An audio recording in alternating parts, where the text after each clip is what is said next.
Welcome to Aunty K's, your favorite radical queer indigenous auntie, bringing you tarot every day. Hello and welcome to Aunty K's Tarot. So today I am doing the Hermit and the Wheel of Fortune in the Top Tarot Trumps Challenge or VR that Things by Masha has put out. And Masha has a whole playlist that I believe has everybody's videos and a playlist with all of her videos. And I highly recommend watching them because Masha gives you a whole history at the beginning of it. And I really quite enjoy that. I have been I've been watching Masha's choices and then thinking about my choices and then watching Masha's history because I don't want to be influenced by Masha's video on what my favorite trumps are. And her favorites aren't likely to change my opinion, but her history might. So, yeah, but I love history, and so I've been enjoying that part of it separately, kind of like its own thing. Anyway, so join in on the tag. It really makes you think. I have done these videos in sets of 3s, and I'm doing a set of 2 now. I said I do 2s and 3s. I really want to do 11, 12, 13 together. So we are going to do the Hermit and the Wheel of Fortune. And I think this is an interesting pairing, and I will tell you why. I think the majority of tarot readers love the Hermit card because the majority of us were nerds who were hermits at some point in our lives, past, present, whatever. We connect to the weird guy in the hood with the lantern because we followed him and listened to him, and that's probably how we ended up in tarot. So that's my analogy of why we love the Hermit. But it's not necessarily an interesting card in many decks. You take a risk when you tinker with the Hermit and do something radically different. And sometimes when people do, it's really great. I've done it once and I like it, but it's also really personal, and so it also didn't make it into here. But I like it because it talks about one of my things about the Hermit is I don't think the Hermit was meant to just stay off by themselves forever. Like, you got to come back down and bring that knowledge to the people. Or if you're the Hermit and the Mercedes, like you're searching for that. Like, the knowledge you're searching for is humanity. So you've got to come talk to people anyhow. And then there's the Wheel of Fortune. The Wheel of Fortune, it's not the most interesting card in a deck. We want to rag on the Three of Swords for not being interesting. The Wheel of Fortune is not the most interesting card in the tarot deck. Things are changing. Fortune's changing. It's not as drastic as the Tower. You probably should have seen it coming. You know the old adage, what goes up comes down. Like,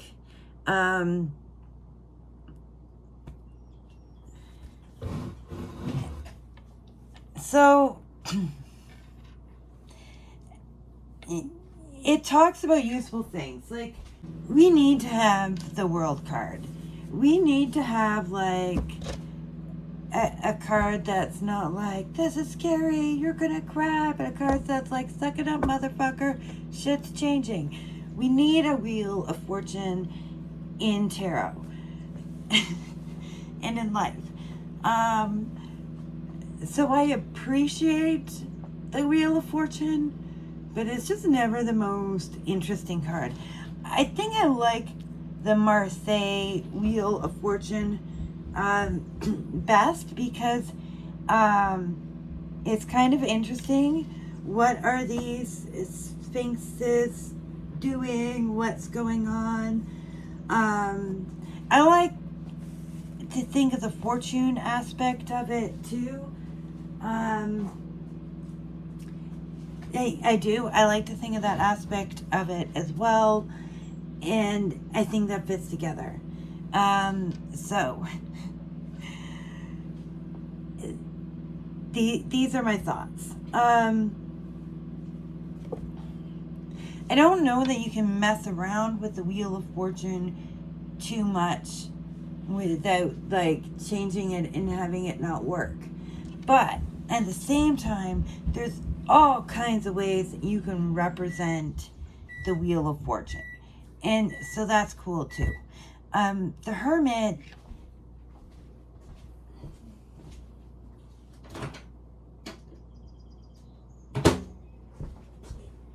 if you mess with the Hermit, you're messing with the favorite card of 90% of folks who are going to buy your deck.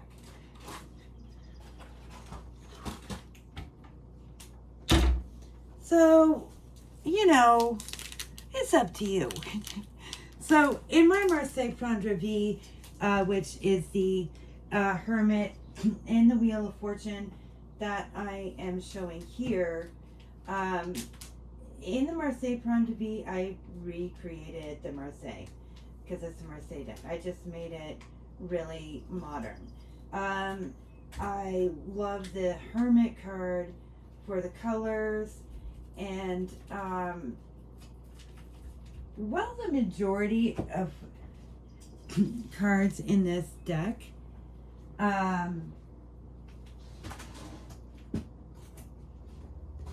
just made up, invented faces and people, there are a couple cards that are somebody specific.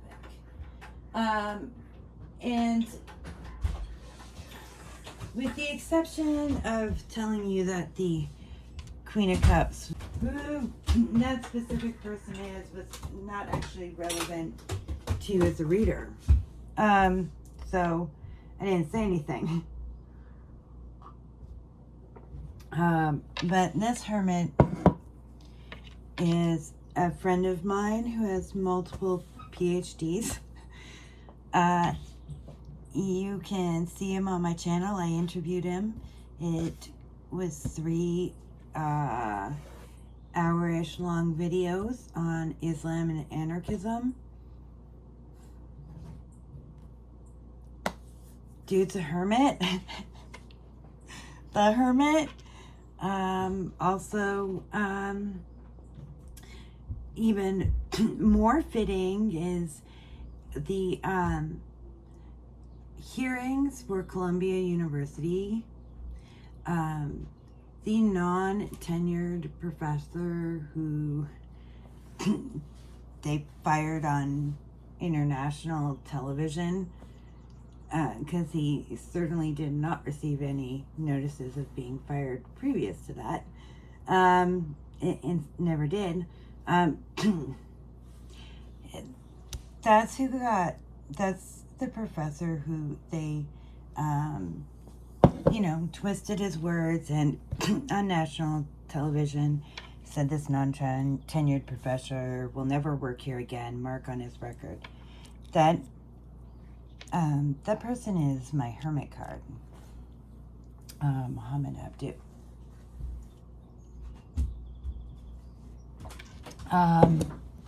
So if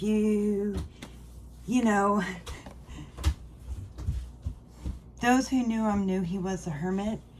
Now the whole world knows he is the Hermit. So during those hearings, he was doing teach-ins at the encampment, and he continued doing that after that hearing. He held all his classes in the encampment. And, you know, those of you who are watching this, who are professors, if you want to write something of support for him, he could use that. Okay. So, the Wheel of Fortune.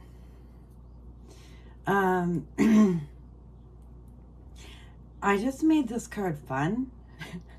The Sphinxes were already kind of fun to me, so I went with it and said, let's make this fun.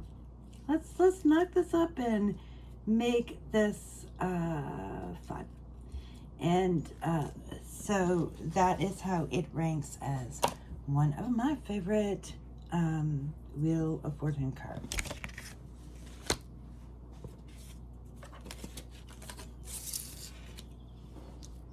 Don't mess with that Hermit too much, but this is perfect. This is perfect for the Hermit, whether you know who this is or not. And that, in my opinion, is a good pop culture deck. That's what I'm aiming for. That's what I'm hoping for. That you don't even need to know, because that drag queen just looks like the Hermit, and it's awesome.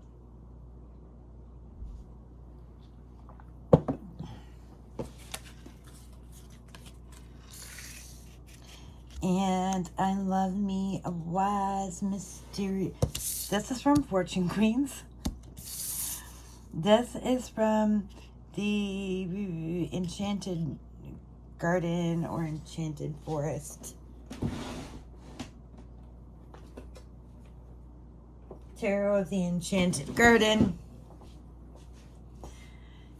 Yeah, make them look kind of wizardy for me. I love that. I do.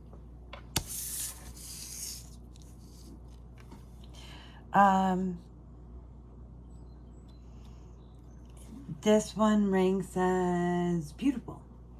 And I don't know who you see on that horseback. Maybe you see, you know, a cowboy. I see an indigenous person. We probably all see our own thing, but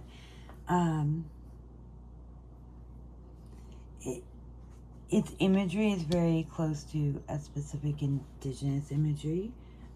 I have a lone rider on a horseback, and it brings in all kinds of different connotations into the Hermit for me that really work.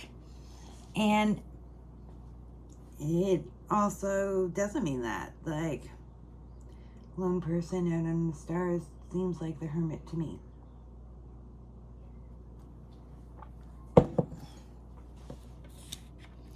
The only creative one really, like, off the beaten path that made it for me was the 5-cent tarot. The lanternfish and in a lantern on the fishing rod, that is also somehow their lantern as a lantern. It's brilliant. I really like it. You know, they're down there pretty deep and solitary, you know, really going down into the depths of the oceans and emotion.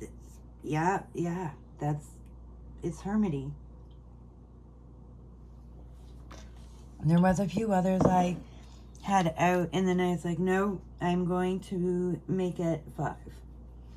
Because it's easy to like a Hermit card, but also there was lots where I was like, meh. Is it a favorite? I don't think that's a favorite. It's nice, but it's not a favorite. I don't know. It's a favorite. And I think that is that aspect of the Hermit where it's like, you sure you want to change that? But also, what are you going to do to make it special? So, my favorite Hermits.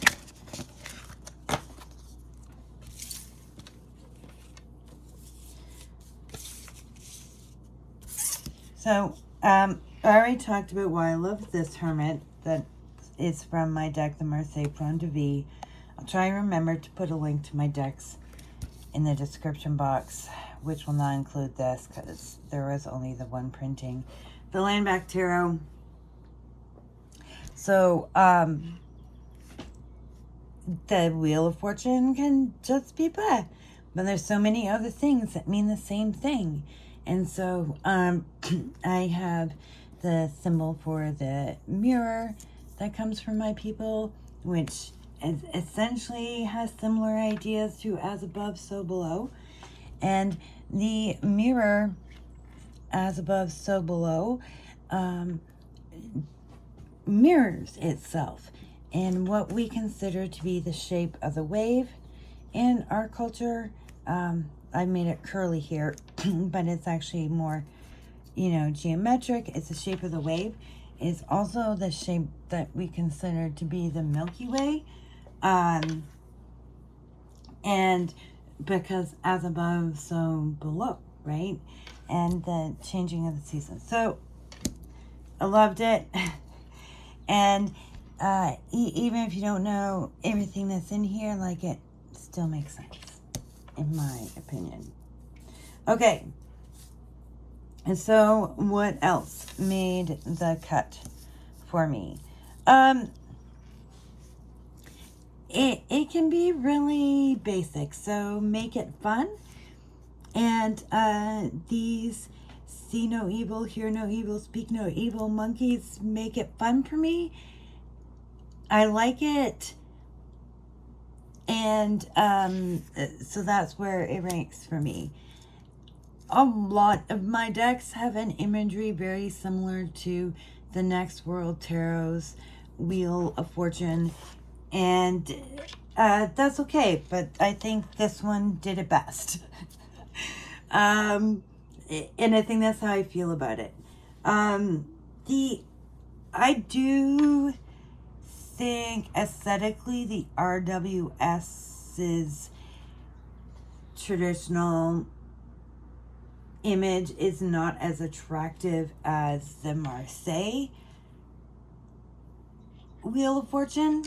And that's saying a lot, but it's just, I don't know. They were trying to do something with the original Wheel of Fortune to be different, and we're like, I'm not sure how to be all that different. They were the first attempt at it, and it's like, meh. That's how I feel about it. So yeah. And then Froggy gives me the same thing, but with a whole life cycle. This was from the 5-cent tarot. I did say that's Next World. So this is from the Great Lakes Tarot, and it's a gorgeous deck. And I love that we have this imagery again, but with Froggy's life cycle, and I think it's also beautiful on top of that. So those are my top tarot trumps for the Hermit and the Wheel of Fortune.